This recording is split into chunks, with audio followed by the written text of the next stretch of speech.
Apa kabar? Assalamualaikum warahmatullahi wabarakatuh. Jumpa lagi bersama Pak Rano di sini. Sudah lama ya kita tidak berjumpa gara-gara ada kasus pandemi COVID. Semoga di bulan Ramadan ini semua pandemi yang bersifat buruk bagi kita dihilangkan oleh Allah Subhanahu wa taala. Amin ya robbal alamin. Oke. Sekarang bulan Ramadan hari keberapa ya? Oh, hari ke-12. Gimana puasa kalian? Sudah lancar semua? Semoga gak ada yang batal ya. Oke. Hari ini kita mau ngapain ya? Oke. Kali ini Bapak akan buat vlog ya tentang eksperimen ya, eksperimen science yang ada di tema 9. Seperti yang kalian tahu, tema 9 itu kita membahas tentang materi atau zat, di mana zat itu ada zat tunggal, kemudian ada zat campuran. Nah, tapi di vlog kali ini Bapak akan coba gabungkan dua materi sekaligus. Yang pertama, ada materi IPA yang tentang zat tadi. Kemudian yang kedua, kita akan gabung dengan materi tema 9 dari IPS. Nah, materi tema 9 akan kita gabung nantinya. Ini sebuah contoh aja sebenarnya sih buat kalian semua. Jadi materi tema 9 itu kan banyak ya.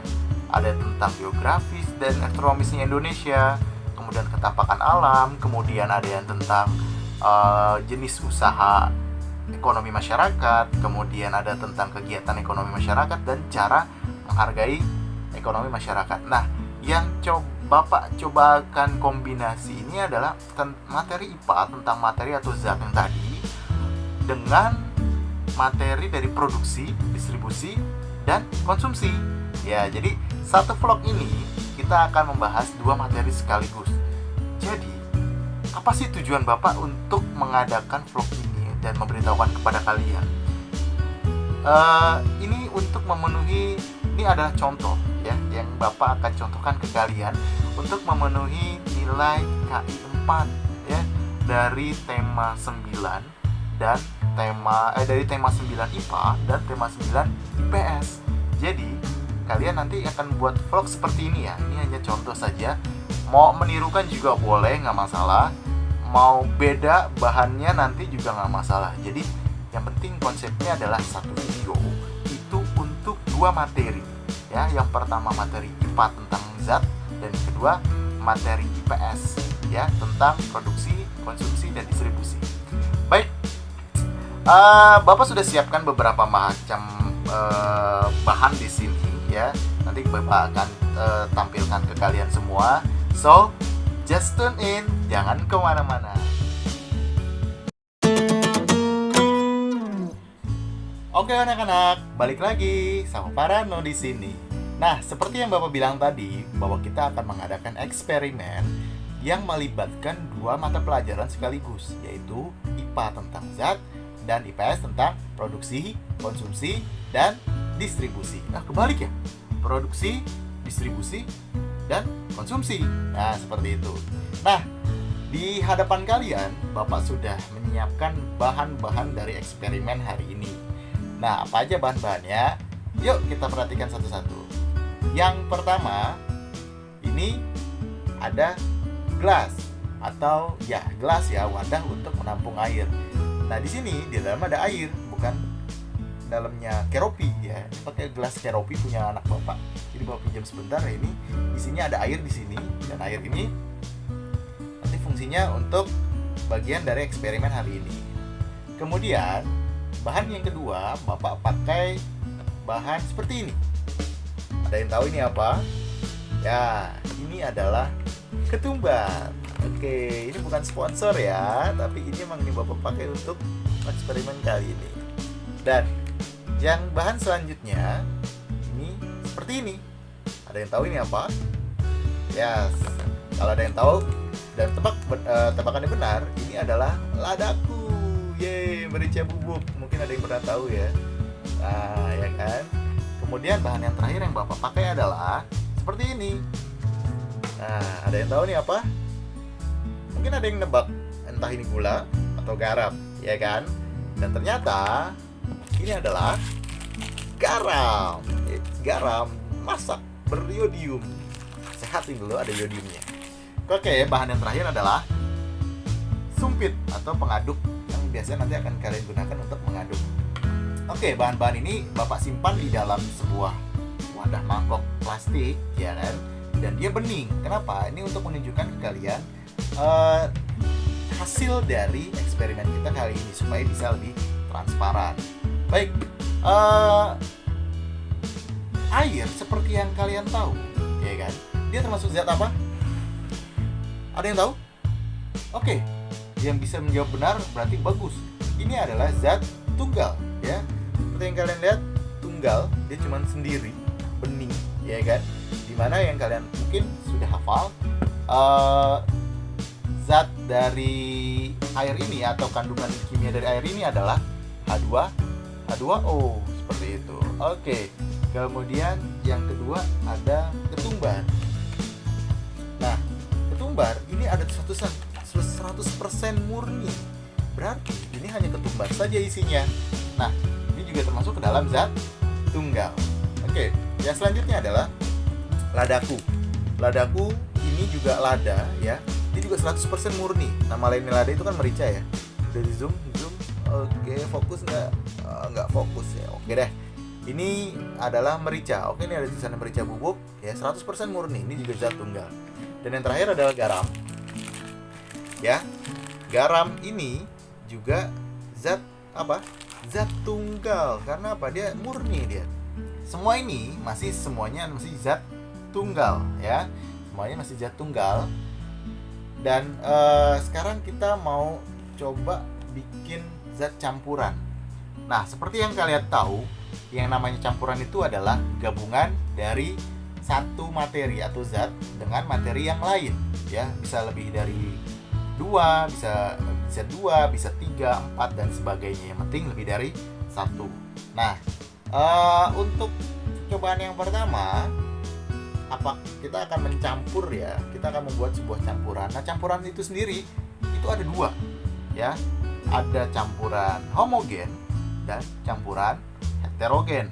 Nah, apakah dari ketiga ini mewakili dari campuran homogen dan heterogen, atau cuman homogen aja, atau bahkan heterogen semua? Kita nggak pernah tahu kalau kita tidak mencoba. Oke, kita coba ya sekarang. Bapak akan coba tuangkan air, ya. Ini semuanya zat tunggal. Bapak akan coba tuangkan masing-masing seperti ini. Keropi, maaf ya, Bapak ambil.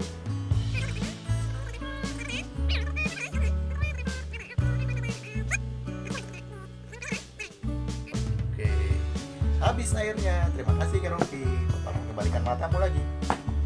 Tara. Oke, kita akan coba aduk dan kita lihat hasilnya. Apakah dia termasuk dalam homogen atau heterogen? Nah, sebelum masuk ke pembuktian, Bapak akan ulas sedikit tentang homogen. Di mana homogen dan heterogen maksud Bapak, campuran homogen itu adalah campuran di mana ketika kita aduk, ya, dia larut sempurna. Artinya apa?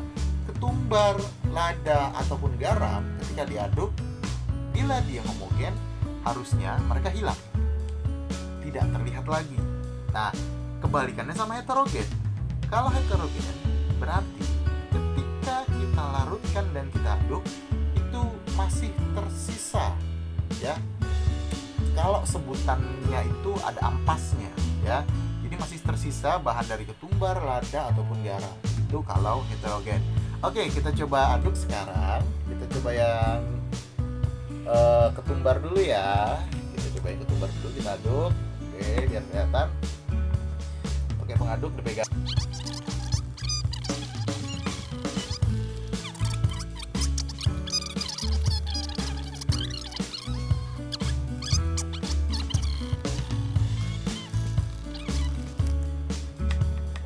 Oke, coba kita lihat hasilnya, ya. Wah, yang garam ternyata airnya kurang sedikit nih.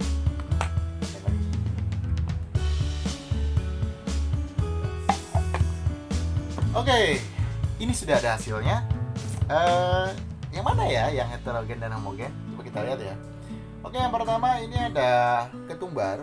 Seperti yang kalian lihat, airnya jadi keruh, ya, nggak bening, ya. Kemudian di bawahnya tuh ada ampas. Wow, tumpah. Ada ampasnya, mungkin kalian bisa lihat. Itu ada ampasnya, ya. Ini berarti membuktikan bahwa ketumbar itu tidak larut, ya, tidak larut sempurna, ya. Dan ini menyisakan ampas. Artinya apa? Larutan ketumbar dan air ini termasuk ke dalam larutan heterogen. Betul sekali. Next, kita lihat ini ada lada. Oke, lada juga kayak keruh ya.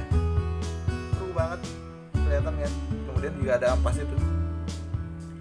Ada ampasnya, berarti dia juga tidak larut sempurna. Maka lada ini juga termasuk ke dalam larutan heterogen.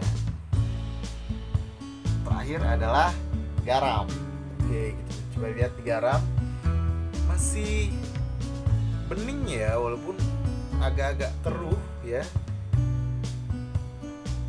Bening, tapi lebih bening dibandingkan dengan kedua bahan tadi. Kemudian ampasnya kita lihat tidak ada. Oke, berarti garam ini termasuk dalam larutan campuran homogen. Ya, kesimpulannya bahwa ternyata ketumbar dan lada itu termasuk ke dalam larutan campuran heterogen. Dan garam ini termasuk ke dalam larutan campuran homogen. Bagaimana? Sudah paham semuanya? Ada yang larutnya tidak sempurna, ada yang larutnya sempurna. Larut tidak sempurna itu ada contohnya adalah ketumbar dengan lada. Kemudian yang larut sempurna itu adalah garam. Oke, semoga dengan penjelasan kali ini kalian paham dengan apa yang Bapak praktekkan, dan ini menambah pengetahuan kalian dan informasi kalian terhadap materi tema 9 tentang zat dan zat homogen, zat tunggal, dan zat campuran. Oke, selanjutnya kita akan masuk ke dalam materi IPS. Oke, terima kasih kepada Keropi yang sudah membantu saya. Terima kasih. Ya, oke. Jadi kita singkatkan dulu ya. Kita masuk ke room selanjutnya. Check it out. Jangan kemana-mana.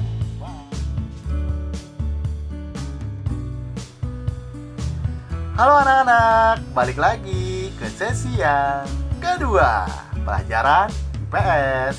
Nah, di pelajaran IPS, seperti yang sudah pernah kalian pelajari sebelumnya, kita akan membahas tentang materi produksi, distribusi, dan konsumsi. Tapi dalam dunia kenyataan atau realita, tidak dalam bentuk teori saja. Nah, bahan-bahan yang kita pakai sama seperti bahan-bahan tadi saat pelajaran eksperimen IPA. Ada ketumbar, ada merica, kemudian ada garam. Oke, seperti ini. Dan seperti yang kalian tahu bahwa kegiatan produksi, distribusi, dan konsumsi itu adalah kegiatan ekonomi yang dilakukan oleh masyarakat di seluruh dunia. Nah, kegiatan produksi itu mengolah bahan mentah menjadi bahan yang jadi dan maupun barang yang setengah jadi yang akan digunakan oleh pelaku usaha lainnya. Orang yang melakukan produksi disebut juga sebagai produsen. Kemudian ketika barang yang diproduksi itu sudah jadi, maka akan dikirimkan melalui distributor. Apa yang dilakukan sama distributor?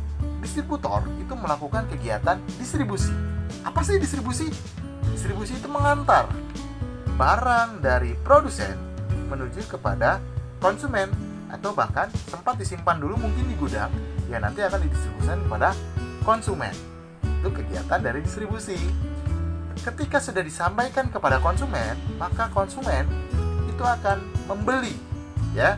Konsumen akan membeli barang yang sudah didistribusikan tadi dengan sejumlah uang tentunya.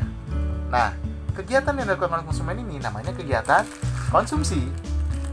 Contoh, misalnya ini ada garam. Kita membeli garam dari sebuah warung, ya kan? Kita membeli garam buat apa sih? Biasanya buat masak, atau kadang kalau misalnya sakit buat bikin oralit.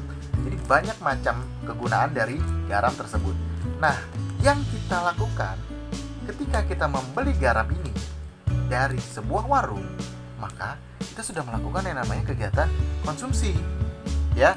Walaupun kita hanya membelikan sebuah garam, tapi kita sudah melakukan kegiatan konsumsi, dan itu membantu semua proses kegiatan menjadi jauh lebih lancar.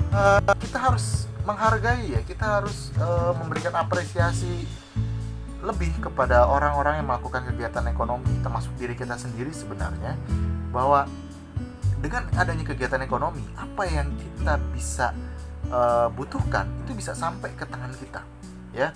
Gak mungkin kita nggak butuh garam, gak mungkin kita nggak butuh merica, dan gak mungkin kita nggak butuh ketumbar untuk masak. Semua pasti akan kita butuhkan. Makanya adanya distributor, ya, terutama distributor yang menyampaikan dari jauh-jauh tempatnya distribusi produksi tadi sampai ke tangan kita. Jadi thanks to banget buat distributor Indonesia yang telah mengirimkan bahan-bahan barang-barang hasil produksi orang lain ke tangan konsumen.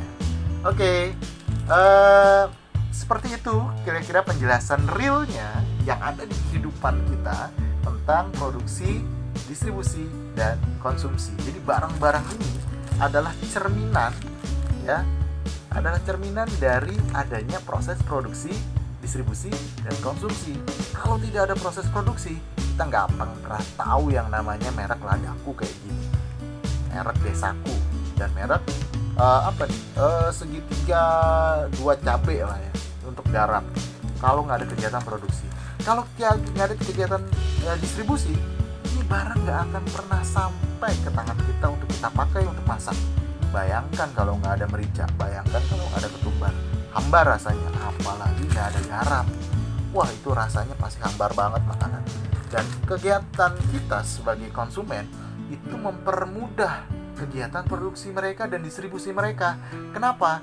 Karena dengan kita membeli, maka kita mendukung dan kita senang terhadap apa yang mereka kirimkan dan apa yang mereka buat untuk kita. Jadi itu ada hubungan timbal balik antara kita dan produsen serta distributor. Oke anak-anak, kira-kira seperti itu hasil vlogging yang menggabungkan dua materi. Bapak harap kalian juga nanti membuat yang seperti ini. Maksudnya apa?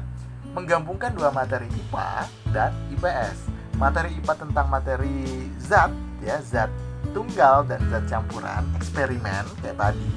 Kemudian untuk materi IPS-nya tentang produksi, konsumsi, dan produksi, distribusi, dan konsumsi. Terbalik mulu ya, maklum puasa. Oke, sampai jumpa di vlog selanjutnya. Terima kasih kalau sudah membantu Bapak di sini dalam menyediakan air.